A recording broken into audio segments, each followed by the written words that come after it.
नमस्कार, फिर पैसा बोलता है में आपका स्वागत है। मैं आनंद श्रीनिवासन। आज मार्केट में बड़ा हेरा-फेरी हुआ। जब सुबह मार्केट खुला तो बड़े उत्साह से मार्केट ऊपर गया। एक समय तो ऑल टाइम हाई को पार करके ऊपर गया, लेकिन अंत तक मार्केट नीचे आ गया। जब मैं 3 बजे तक बोलने के लिए तैयार हो रहा था, तो मार्केट लगभग फ्लैट हो गया। और लेकिन बैंक निफ्टी तो ऊपर रहा।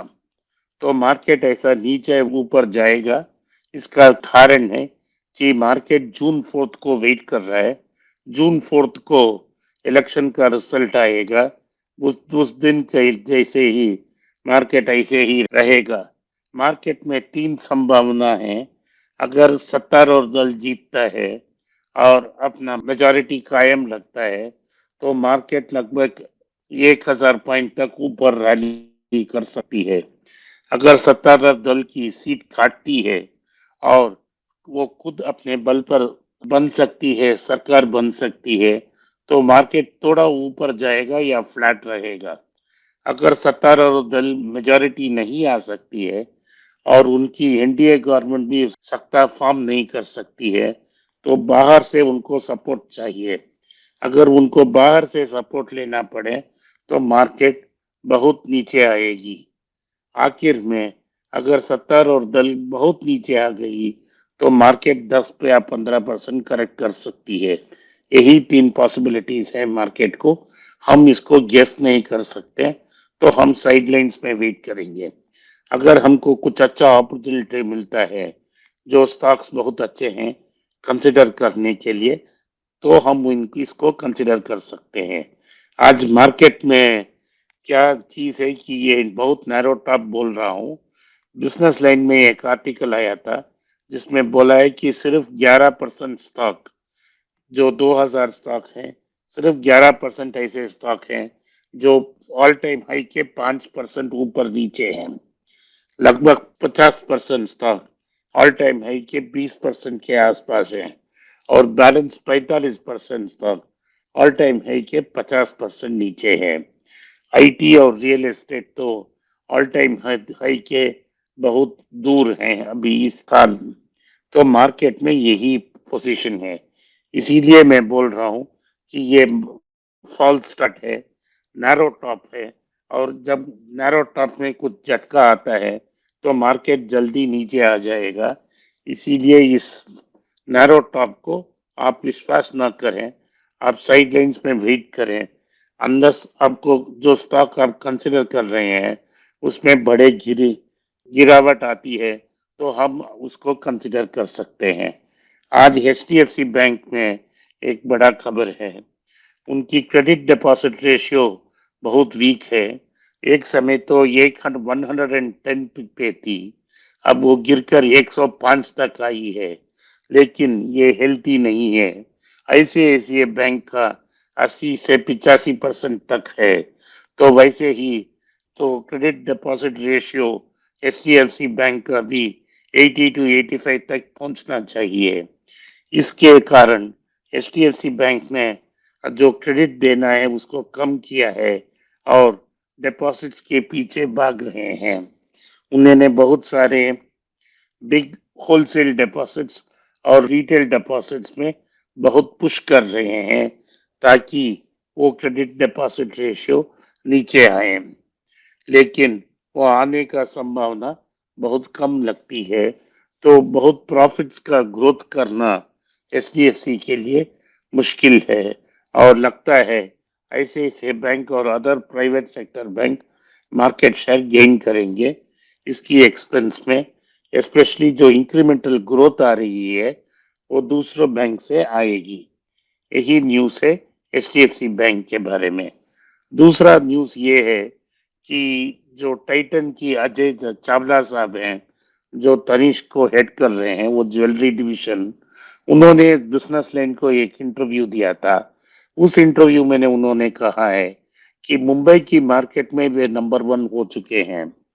जब मैं तगमेल की ओनर रमेश से 1.5 साल पहले बात कर रहा था, उन्होंने ये बोला कि उन तनिष्क का एडवांटेज ये है कि उनको सारे मार्केट भारत में वो प्रेजेंट हैं, लेकिन एक मार्केट को डोमिनेट करने के बजाय सारे मार्केट में number two, number three, number four position में है और summation of number two, number three, number four उनको डोमिनेट करती है सारे ज्वेलरी मार्केट को। ये ट्रेंड को एक्सेंचुएट करते हुए अगर मुंबई में वो नंबर वन हो गए हैं तो अगले 10 साल में वो ऐसा हो जाएगा कि भारत में अनेक मार्केट में वो नंबर वन या नंबर टू में पहुंच जाएंगे और वो भारत के बाहर अमेरिका और यूरोप में भी एक्सपेंड कर रहे हैं। ये सब उनका सेल्स को बेहतर करते रहे जाएगा। उन्होंने ये भी कहा है कि गोल्ड प्राइसेस बहुत बढ़ रहे हैं, इसके कारण वो 18, 16 और 14 कैरेट गोल्ड बेचेंगे। उनके अनेक ब्रांड्स हैं जैसे मिया और जोया, वो उनको सब तो स्टोर एंड स्टोर ब्रांड में पुश कर रहे हैं और जो यंगस्टर्स हैं वो 16 या 14 या 18 कैरेट गोल्ड लेने में कोई प्रेशर नहीं है उनको और ये नहीं पूछ रहे कि सिर्फ हम 22 कैरेट गोल्ड लेंगे। वो सेल्स उनको बढ़ रहा है और इसमें उनकी मार्जिन एक्सपेंशन हो रही है।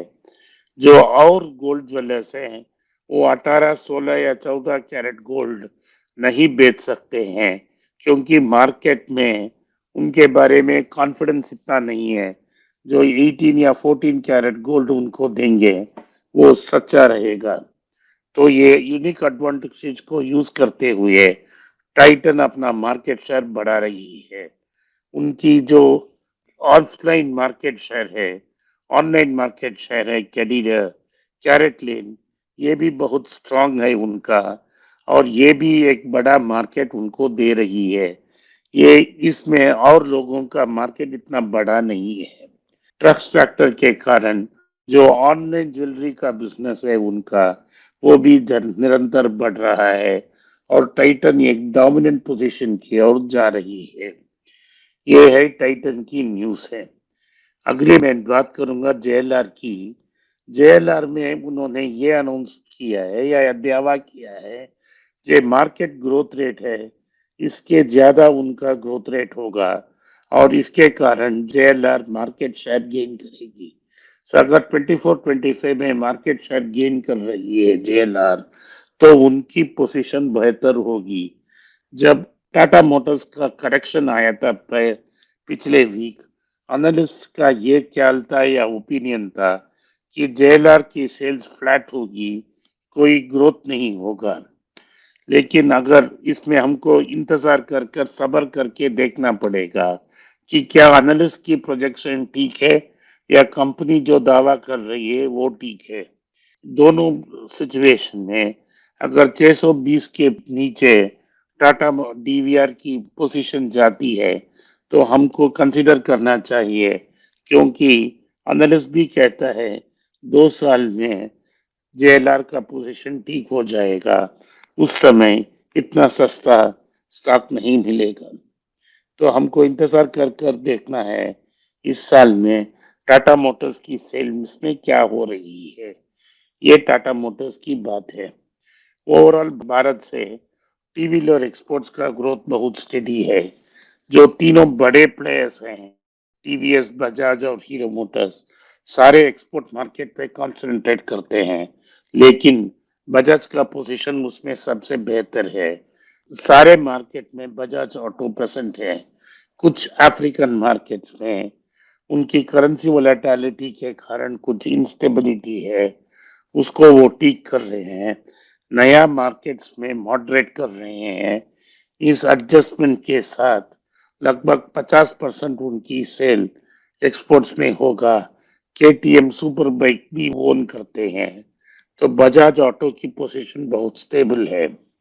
हीरो मोटर्स ये लेट एंट्रेंट है एक्सपोर्ट मार्केट के अंदर। अभी वो एक्सपोर्ट्स में कंसंट्रेट कर रहे हैं ताकि उनकी वॉल्यूम्स बरकरार रहे हैं और जो वॉल्यूम्स इधर ड्रॉप हो रही है भारत में उसे वो एक्सपोर्ट मार्केट में कॉम्पनसेट करें। चार व्हीलर मार्केट में भी सारी एशिया में सुजुकी की प्रोडक्ट्स एक्सपोर्ट हो रही है, तो सुजुकी और hyundai एक्सपोर्ट जरूर करेंगे अगर आने वाले सालों में। तो ऑटो में भारत एक एक्सपोर्ट हब की तरफ से उभर रहा है। दिवीज की बहुत अच्छी रिजल्ट थी, तो आज बड़ा ऊपर गया मार्केट, लगभग 6% ऊपर था और काटकर 4.5% तक नीचे आया। सो दो 4,369 रुपया तक गया। अभी 4,260 रुपया के आसपास ट्रेड कर रहा था जब मैंने देखा। ये तो बहुत एक्सपेंसिव है, आप इसको कंसिडर नहीं कर सकते। फार्मा स्पेस में आप डॉक्टर रेड्डी और नाटको को कंसिडर करें। आखिर में सन फार्मा ने बांग्लादेश में एक नया प्लांट खोला है। लगता है ये पहला फेज है, इसमें से वो बांग्लादेश को ही सप्लाई करेंगे। बाद में जब वो अप टू स्क्रैच हो जाएगा, बांग्लादेश से रेस्ट ऑफ द वर्ल्ड भी एक्सपोर्ट करना शुरू कर देंगे। ये तो बहुत अच्छा न्यूज़ है। आज के लिए इतना ही। हम सब्र करेंगे जून 4 तक। आपने इस वीडियो को पॉडकास्ट को सुना, इसके लिए मैं आपका आभारी हूँ। हो सके तो इस वीडियो को लाइक कीजिए, चैनल को सब्सक्राइब कीजिए और बेल नोटिफिकेशन दबाएं। इस वीडियो को अपने दोस्त और रिश्तेदार के पास भेजें और उनको देखने की आग्रह करें। नमस्कार, धन्यवाद, जय हिंद।